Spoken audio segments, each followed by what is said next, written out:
cofrades.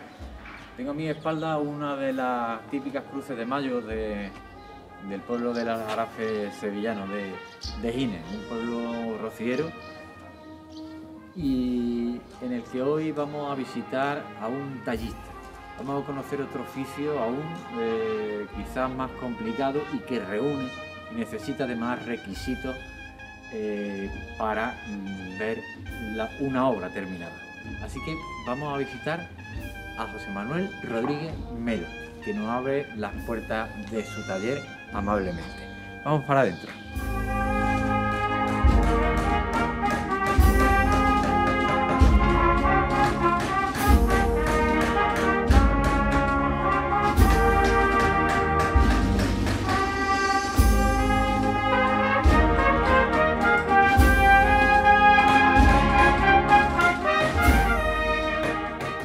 Bueno, pues ya estamos con José Manuel Rodríguez Melo, que nos ha abierto las puertas de su taller, y vamos a charlar un ratito del trabajo de un tallista, que quizás el que haga culpable o no de el imaginero, el que haga culpable, sí. Buenas tardes. Buenas tardes. El que quizás ponga más en valor la obra o no. Hombre, fundamentalmente la obra principal es la imagen que vaya encima de un paso. Luego ya el tallista, pues, bueno, digamos que decora, adereza un poquito lo que es el propio retablo, la propia detalle de un paso, en fin, dependiendo de lo que se vaya a realizar, es un aderezo, pero fundamentalmente la obra que prima es la escultura. Sin duda la escultura, pero el tallista, ¿cuántos oficios junta en su... Hombre, es un oficio complejo, porque uno fundamentalmente tiene que saber dibujar. Eso es, digamos, la base fundamental, el dibujo. Luego tiene que saber un poquito también de dibujo geométrico, un poquito de arquitectura, dependiendo también de la profundidad de los trabajos que se vayan a desarrollar. Y sobre todo también, bueno, es fundamental el saber cortar la madera. Tener herramientas bien afiladas, tener un amplio abanico de herramientas, y más o menos con esas bases se puede uno medio defender lo que es el oficio. Fundamentalmente el dibujo, el corte de la madera. Ya dependiendo de la envergadura en la que uno se quiera meter, pues puede tener más o menos conocimiento de dibujo técnico y de arquitectura. Uno puede ser un buen oficial y a lo mejor no tener conocimientos de dibujo, pero puede ser un buen oficial. Está trabajando en un taller y lo único que se dedica es a sacar faena. Luego ya, si a lo mejor quieres montar tu propio taller, pues sí es conveniente tener ya un poquito de más idea de los alzados, las plantas, a la hora de poder desarrollar un trabajo de la envergadura de un paso, de un retablo, en fin. Es mucho más complicado. Eso es. ¿Que de tradición familiar, Melo? Mi padre y mi tío son carpinteros, pero nunca se han dedicado al tema de las cofradías. Bueno, mi tío estuvo un tiempo trabajando para Guzmán, él trabajaba lo que es la tupi. Pero digamos que ellos han sido carpinteros en empresas grandes, fabricación de muebles, pero lo que es enfocado al tema de las cofradías, digamos que yo soy el primero en la familia, exactamente. Yo tenía conocimientos en cuanto al mundo de la madera, pero realmente en cuanto a la talla, no. Entré de jovencito en la Escuela de Artes Aplicadas de Oficio Artístico con 15 años, eché la solicitud precisamente para ebanistería y me quedé sin plaza. Y entonces hay un poco medio de rebote. Yo siempre he sido también muy cofrade, dije, bueno, pues algo relacionado con la madera. Y me metí en la sesión de talla. Allí estuve 5 años y cuando llegaba a 3, tuve la suerte de que por aquel entonces, en el año 98, los hermanos Caballeros pues estuvieron a bien abrirme las puertas de su taller y entré allí con ellos de aprendiz. Entonces pues ya iba compaginando por las mañanas en el taller y por las tardes en la escuela. Hice los 5 años de artes aplicadas de oficio artístico y ya cuando terminé la escuela, pues ya empecé a trabajar con ellos mañana y tarde. Estuve allí buenos maestros. Sí, estuve con ellos hasta 2002, septiembre de 2002. Que ya yo, digamos, decidí salir de allí, empecé a trabajar colaborando con otros 2 talleres, ya digamos en Francis y con Pedro Vente. Que la verdad que también era súper agradecido. Ellos me abrieron las puertas de sus talleres y la verdad es que fue un empuje importante y me apoyaron bastante. Y ya en 2005 aproximadamente, pues ya empecé yo, digamos, a encaminar en solitario lo que es mi trayectoria. Cofrade. Cofrade, también. Dentro de, Eso es. de todo esto. Verás, hay muchos de nuestros seguidores, muchos de nuestros amigos de la Caja Cofrade, que hay de todas las edades. Tenemos desde Aitor, que lo tenemos en Alcalá de Henares, y que ese lo ve sí o sí, ese no es fan, ese es fan destacado, ese no nos sigue, nos persigue. Es fantástico, además ahora ha empezado el chaval con una banda y te estoy hablando de unos 10, 12 años, hasta un público mayor, ¿no? Entonces, cuando vemos un paso en la calle, nosotros lo hemos terminado, es muy bonito y tal, y engrandece la imagen, pero ¿por qué no le explica a la gente desde dónde se empieza? Hombre, lo primero que No, quiero decir, de las partes, digamos, al menos que componen el paso. Lo fundamental primero es una toma de contacto entre la hermandad y el taller. Se llega más o menos a un acuerdo en la línea que va a llevar paso, las características que quieren. Yo normalmente siempre presento un boceto un poco rápido, con unos trazas de alzado de planta, en fin, si lleva cartela, lleva capilla, dependiendo un poquito de... y ya más o menos la hermandad va viendo un poquito la idea de la línea del paso. Si hay que modificar algo, pues sobre la marcha vamos rectificando, hasta que ya más o menos tenemos lo que es la idea concreta del prototipo de paso que a la hermandad le gusta. También económicamente no todos los pasos cuestan lo mismo, dependiendo de si es de bombo, si es de una determinada medida, pues todo eso influye lógicamente en el presupuesto. Entonces, lo importante ahí en esos primeros pasos, Melo, es que haya un poquito de feeling con la hermandad. Sí, hombre, siempre es importante. También la hermandad muchas veces, a ver, esto se puede enfocar de varios puntos de vista. La hermandad a lo mejor puede tener un sello ya definido, y entonces tú te amordas un poco a lo que es el estilo de la hermandad. Entonces tú ya diseñas un poquito enfocado al tipo de enseres que tiene, o al tipo de patrimonio. O hay otra vertiente que es, mira, venimos ahora mismo un poquito de nuevo, no tenemos tampoco un amplio patrimonio, y digamos que el paso puede ser un punto de inicio para crear un sello, un estilo dentro de la propia hermandad. Entonces ya en función de eso, pues se diseña un tipo de paso u otro, y esto digamos que es lo primero. Luego ya a posteriori, pues una vez que se le da lo que hay a este pequeño boceto, ya se plasma el dibujo a color, a tamaño un poquito más grande, que se puedan ver más los detalles. Y una vez ya que se aprueba el paso por la Junta, se aprueba el presupuesto y demás, pues ya se empieza, digamos, lo que es la fase de carpintería. Empezamos por la mesa. Eso es, lo primero que se hace normalmente es la parihuela. Si el paso, digamos, hay que hacerlo completo, si por lo que sea la hermandad tuviese la parihuela, bueno, pues nosotros nos adaptamos a todo lo que la hermandad, digamos, pueda ahorrarse, o si hay algún hermano que, en fin, es herrero y la parihuela por H o por B la quieren hacer metálica, nosotros nos adaptamos a cualquier tipo de situación, siempre y cuando la hermandad, en fin, le pueda resultar más cómodo llevar un proyecto de esta envergadura hacia adelante, porque estos proyectos son proyectos para bastantes años, son proyectos muy costosos.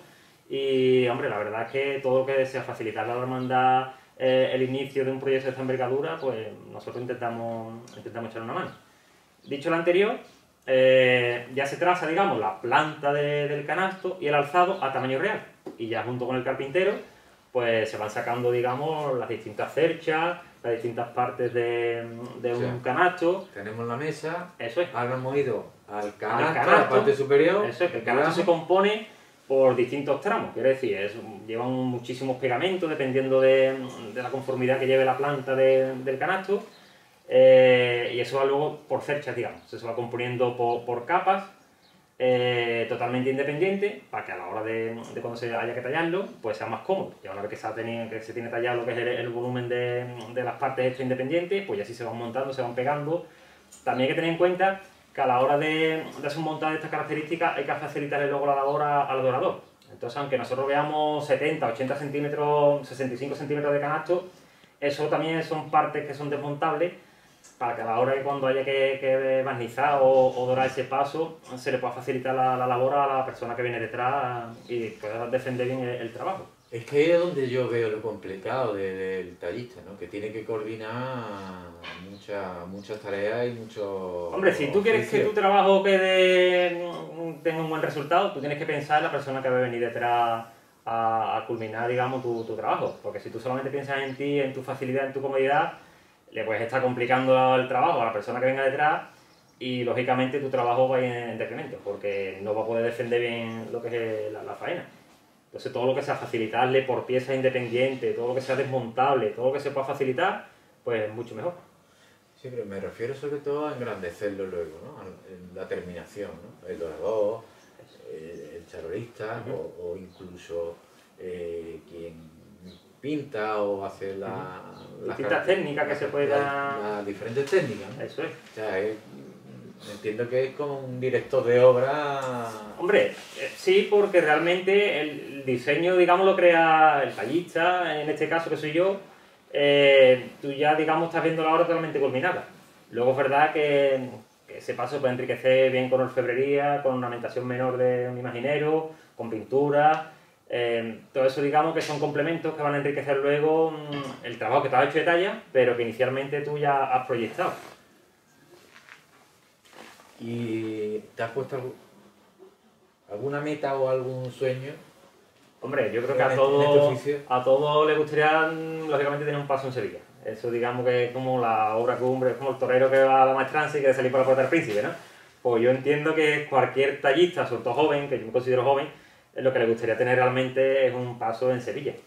Es muy complicado porque cada vez quedan ya menos cofradías con este tipo de proyectos en cartera. Es decir, quitando ya la Hermandad de la Cena, que es el último que ha salido, y quién sabe, bueno, la Hermandad de los Estudiantes también tiene el suyo ahí que quieren ahí a ver si lo cambia.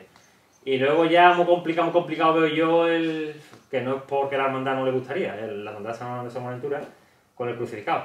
Pero ya quitando eso, difícilmente veo yo que en un trayecto de muchísimos años se vaya a hacer algo nuevo más en Sevilla, digamos, en lo que es la nómina de hermanos. Que haya algo... Ya luego, bueno, como ilusión, pues a todo el mundo le gusta defender su trabajo y su oficio, y yo estoy súper orgulloso de tener paso en un montón de sitios. Lógicamente, repito, a mí me gustaría tener un paso en Sevilla, pero entiendo que es muy complicado, que la competencia es muy amplia, que hay talleres de renombre que llevan muchísimos más años que yo, por ejemplo, de trayectoria, y todo eso, bueno, influye. Pero, repito, yo con trabajar es lo que realmente me gusta, lo que me apasiona, y poder, digamos, mostrar mi arte allí donde lo pueda tener, pues maravilloso. Esto no tiene el reloj, ¿no? Esto no tiene reloj. Yo trabajo de domingo a domingo y mi jornada laboral ya puedo decirte que no son de 8 horas. Bueno, a mí también es que realmente me apasiona mi trabajo. Yo tengo, por ejemplo, conocidos, amigos que salen de su trabajo y van a tomarse una cerveza o van al gimnasio o quedan para jugar pádel, y yo realmente puedo echar mi jornada laboral y puedo estar 1, 2, 3 o las horas que sean aquí metido, y realmente es como si fuese una vía de escape. Yo realmente donde me siento bien es aquí. A mí, por ejemplo, no tengo afición por, quitando lo mejor el fútbol, a veces, sí, un poco más.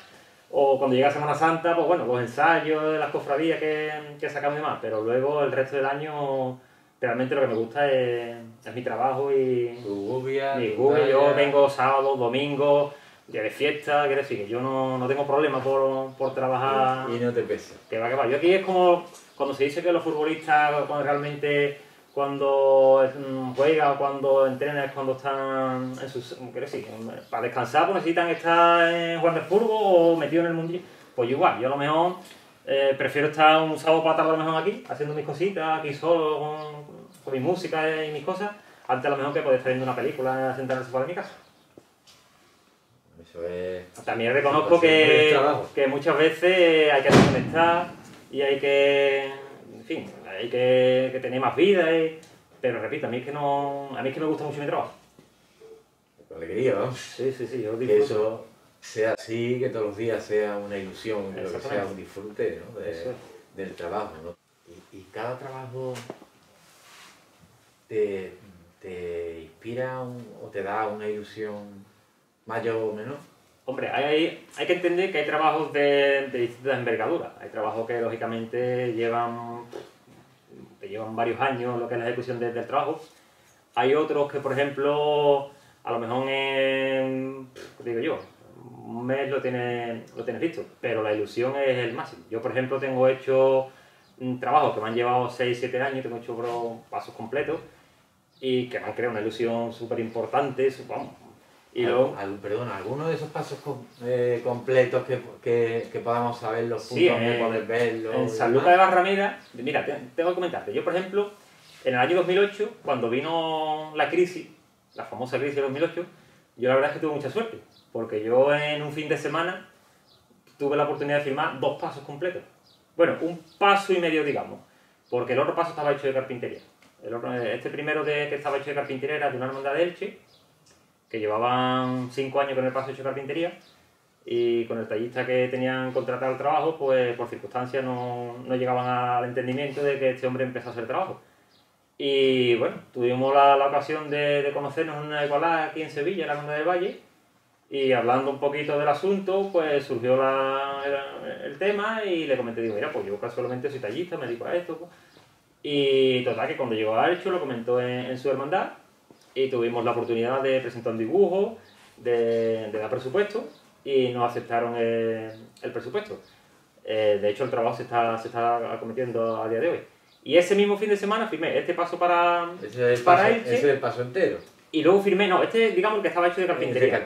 Perdón. Y luego tuve la oportunidad de firmar el mismo fin de semana otro paso completo para Sanlúcar de Barrameda que venía en las mismas condiciones. Tenían un paso empezado, este sí tenía ya parte estallada. Pero lo había encargado una junta anterior y la junta que había entrado, la verdad, no terminaba de cuajar paso. El paso llegaba tuvo unas carencias de carpintería, no venía bien rematado y el diseño tampoco convencía mucho. Entonces dieron conmigo de casualidad y fui a Sanlúcar, vi el paso y sacamos un presupuesto de lo que habría terminar el trabajo digamos, en las condiciones en las que se encontraba. Y entonces yo les planteé, digo, mira, y si tenemos la posibilidad a lo mejor de presentar un dibujo nuevo, totalmente distinto y hacer un proyecto nuevo. Y dice, mira, pues lo podemos plantear. Y tuvimos la suerte de que se hizo un dibujo, gustó, el presupuesto también cuajó y el paso prácticamente ya está terminado de talla desde hace unos años y ahora se está dorando. La hermandad del Consuelo, de Sanlúcar de Barrameda, un paso en estilo de rocalla y pues, ese paso le eché yo una infinidad de horas, vamos, que difícilmente hoy podría sacar para poder dedicar a otro trabajo, pero sí es verdad que fueron, digamos, los comienzos, digamos, míos en solitario. Y la verdad es que cogí con muchísima ilusión y muchísimas ganas esos trabajos. Ya te digo, luego tengo trabajos de menor envergadura que están hechos en muy poco tiempo, pero pueden ser igual de importantes que estos que te digo. Por ejemplo, yo tengo hecho para la hermandad de la matriz del Monte, para el retablo donde está la Virgen, 2 espejos de camarín, que son 2 espejos de unos 90 centímetros aproximadamente, que no me han llevado el tiempo de ejecución, ni es un trabajo de una envergadura como la que pueda ser tallar un paso, pero simplemente por donde están y por lo que representan, pues la verdad que son obras importantes. Es que esa es una curiosidad que tengo, Melo. Nosotros nos fijamos y tenemos encuadrado al tallista solamente en el paso y en la talla. Pero hay muchas piezas en las que trabaja el tallista. Sí, claro. Y creo que solamente se valora a lo mejor el que se vea un paso enorme de 5 metros largo ahí. Un tallista. Pero yo creo que, como tú has dicho, pues hay piezas pequeñas. Bueno, incluso no solamente para la talla. Los mismos tallistas podemos producir modelos para orfebre que luego van en fundición.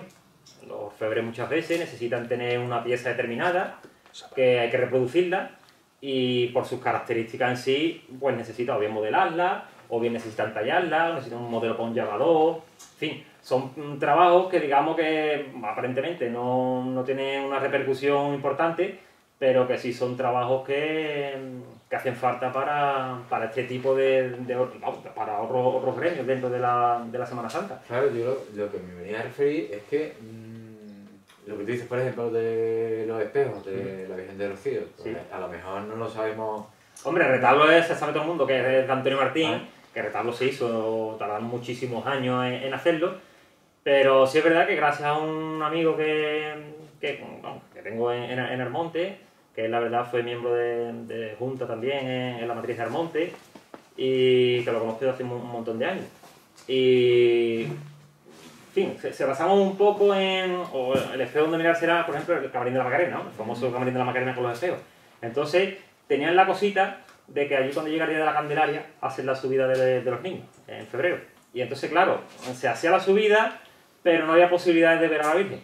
Entonces era, digamos, el pequeño detallito que le faltaba a esa obra maestra, porque eso de Andrés Martín es una obra maestra, vamos. Además, el tiempo que se llevaron para montar ese retablo, pues claro, ese retablo tenían que ir montándolo de 7 años en 7 años. Cada vez que la Virgen venía de Rocío al monte, aprovechaban los 9 meses para poder hacer las obras, para poder ir montando por fase, digamos, ese retablo.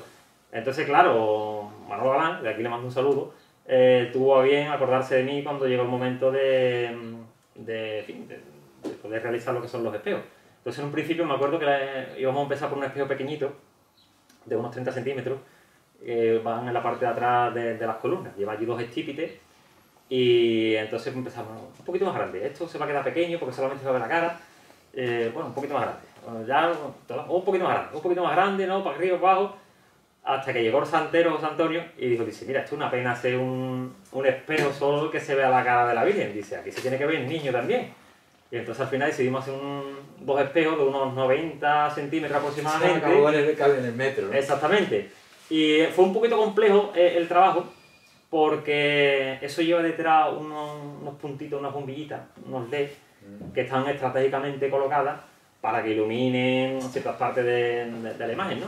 Y entonces tuvimos que buscar la posición, además tuvimos que hacer unos anclajes especiales porque de la parte de arriba tenían que estar más volcados, luego tenían que girar, en fin, hubo que hacerle ahí un sistema un poquito complejo para que pudiesen tener la inclinación tanto en vertical como en horizontal, para que se enfocasen bien tanto a lo que es la imagen de la Virgen como... milimetrado, vamos. Exactamente. Y la verdad es que, hombre, te digo, no es un trabajo que nos lleva, que no me fuese a llevar años ni meses de envergadura, pero súper contento porque, hombre, es un sitio privilegiado y la verdad que muy contento. Por supuesto.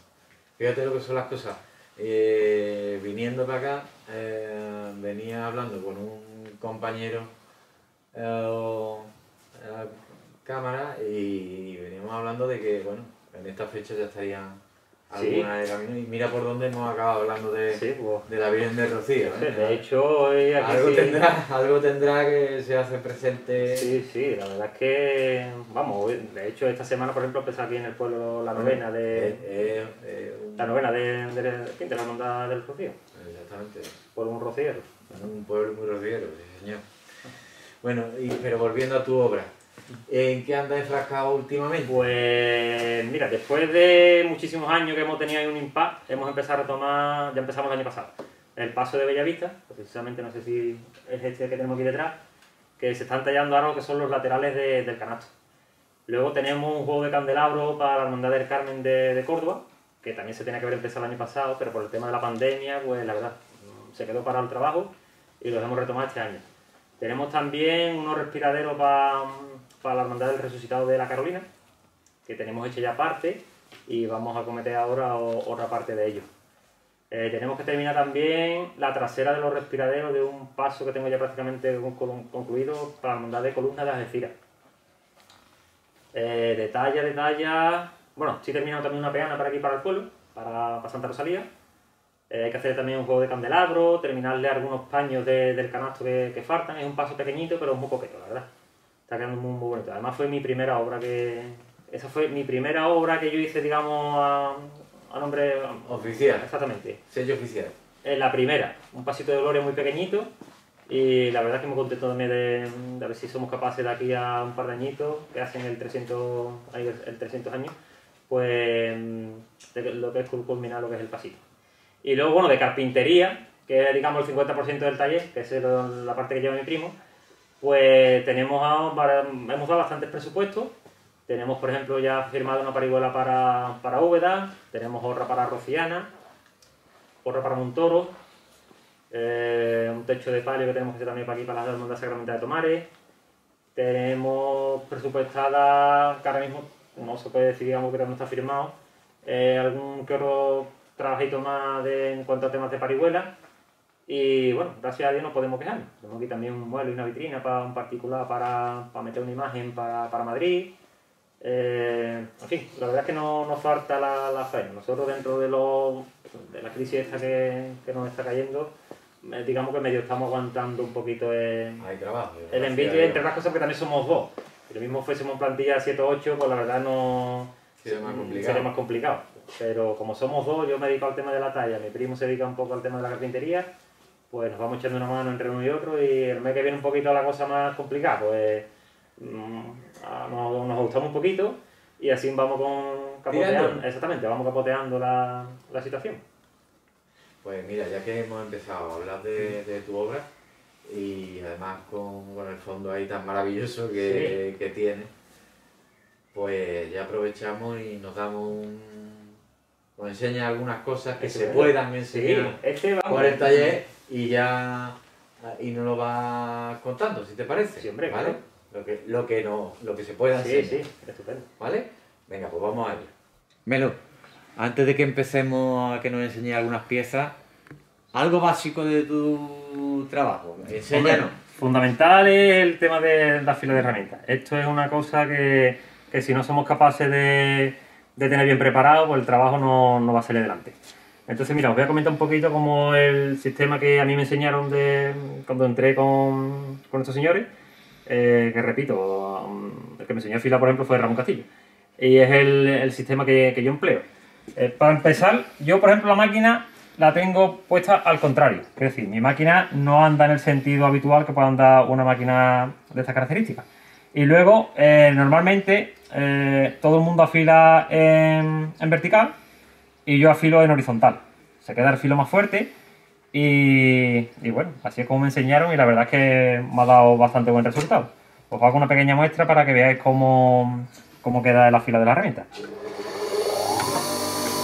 Lo primero que hacemos es cogerle el chaflán a la gubia, coger la inclinación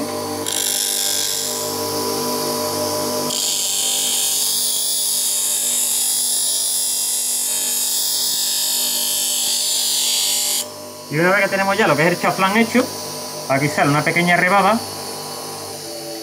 que el siguiente paso es asentarle el filo. Nosotros cogemos la piedra de asentar filo, un poquito de aceite y se le coge la inclinación al chaflán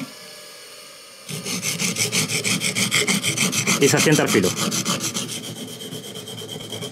Estos filares hay gubias que son un poquito más ligeritas porque depende de la complejidad de la misma gubia. Las semiplanas son un poquito más sencillitas de afilar porque, en fin, no hay que andar dándole tanta vuelta. Los cañones, por ejemplo, hay distintos tipos de gubias. Luego tenemos, por ejemplo, esto es una semiplana, tenemos el cañón, la media caña, tenemos, por ejemplo, el pico de gorrión, que también es un poquito más complejo de afilar. En fin, tenemos distintas medidas de boca y dependiendo también del tipo de madera que se vaya a utilizar, se le puede hacer chaflán más largo o más corto. Porque claro, mientras más largo sea el chaflán, más debilitado se queda lo que es la gubia. Entonces, dependiendo del tipo de madera que se vaya a utilizar, se le suele hacer chaflán más corto o más largo. El siguiente paso que tenemos, una vez que se ha sentado el filo, es las piedras de boca. Que las piedras de boca son piedras de pizarra, que así es como se afilaba antiguamente, que dependiendo del tipo de gubia que vayas a afilar, pues se utiliza una boca u otra, dependiendo de la herramienta, repito, pues ya estas son fabricadas por mí y se hace de distintos tamaños. Esta, por ejemplo, tiene forma para lo que es el pico de gorrión. ¿Ves? Se van acoplando dependiendo del tipo de gubia, pues se utiliza una u otra piedra. En este caso, como es una semiplana, pues vamos a utilizar una gubia que tiene, una piedra, perdón, que tiene la boca hecha. Se le echa un poquito de aceite y se le va pasando con la inclinación del chaflán hasta que se le cae la pequeña rebaba que le hemos sacado en el afilado y en la asento de filo. Este es el proceso que se hace, por lo menos que yo hago, cuando afilo todas mis herramientas. Esto es fundamental para poder cortar bien la madera y para que el trabajo vaya con una calidad de corte buena. Además se aventaja muchísimo más el trabajo porque hombre, el corte queda más limpio y es mucho mejor. Lo que estoy viendo es que es un arte el tallar, pero porque es un arte el afilarlas. Es entretenido, pero dice, mira, antiguamente no había trapo y se afilaba directamente con la piedra, el aceite y la piedra pizarra. Hoy en día, ya desde hace muchísimos años, se utilizan los trapos, se utilizan los orfebres, por ejemplo, para pulir y demás, y se le pega ya la última pasada a la gubia, y entonces ya se queda el filo terminado. Los últimos años de la trayectoria, por ejemplo, de Luis, ¿no? Luis Albert Duarte, yo tuve la gran suerte de conocerlo y de trabajarle los últimos 4 o 5 años que le quedaron de vida, bueno, desgraciadamente falleció, ¿no? Y recuerdo que, por ejemplo, el último verano estaba tallando un San José para la línea de la concesión, de talla directa, una obra súper grande. Y entonces me comentaba, mira, llévate alguna que otra herramienta y me traía las herramientas y yo de vez en cuando le pegaba su afilado. A él anteriormente la había trabajado también un tallista en Castilleja, Paco Castillo, que precisamente era primo hermano de Ramón Castillo, con el que yo considero que fue mi maestro. Y ya te digo, los últimos veranos que él estuvo trabajando, las herramientas suyas se las estuve preparando yo, así en el mismo sistema. Con la piedra de pizarra, la piedra de centafilo, y ya por último el trapo para que la gubia se quede fina y se quede bien rematada. Se le pasa el trapo. Bueno, ya vamos a meternos en materia. ¿Qué tenemos? Esto, por ejemplo, es un fragmento de medio lateral del paso que estamos concluyendo con él, con el tema de la hermandad de Bellavista, el Dulce Nombre. Como hemos comentado antes en la entrevista, pues esto ha estado parado durante una serie de años y desde el año pasado pues se retomaron los trabajos de talla. Entonces pues bueno, aquí tenemos un fragmento de parte del canasto. Bueno, aquí podemos ver el frente del canasto de la hermandad de columna de Algeciras, que ya se terminó hace varios años, pero bueno, como estamos llevando ahora a cabo el tema de los respiraderos, pues nos hemos traído el canasto fin para completar lo que es el tema de ornamentación de hojas y demás.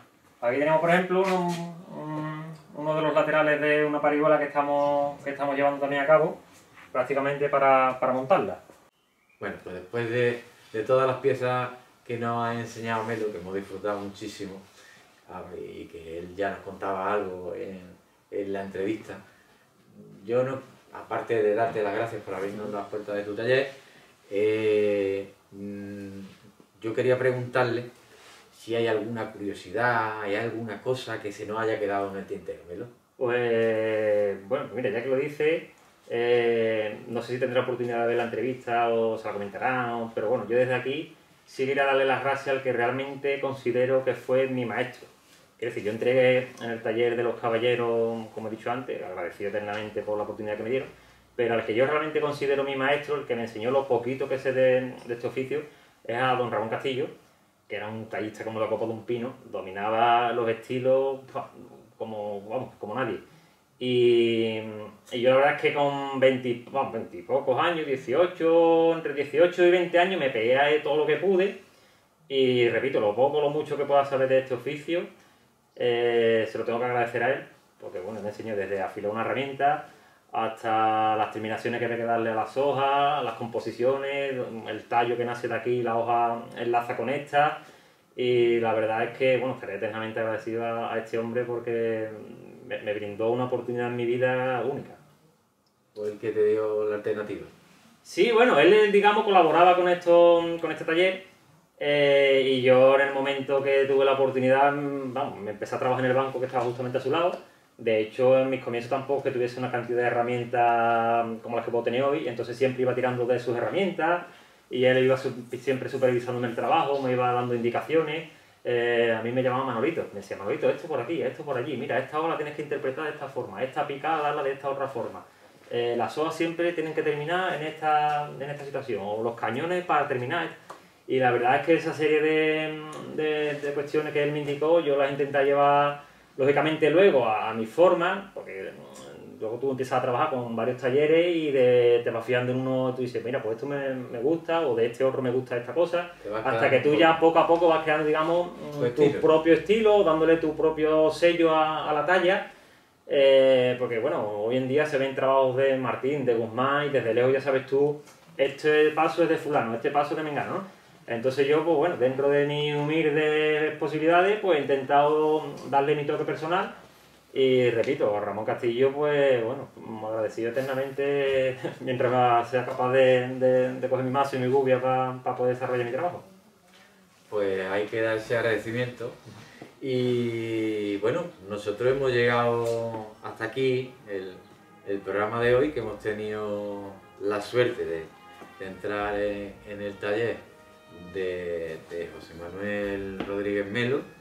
Y ahora lo que os quedaría sería un detallazo, que os metierais en internet y buscaréis José Manuel Rodríguez Melo. Y vais a ver más obras todavía. Así que hasta la semana que viene. Y hacerme caso, terminar la entrevista vosotros buscando en internet, que vais a ver muchísimas obras de muchísima riqueza.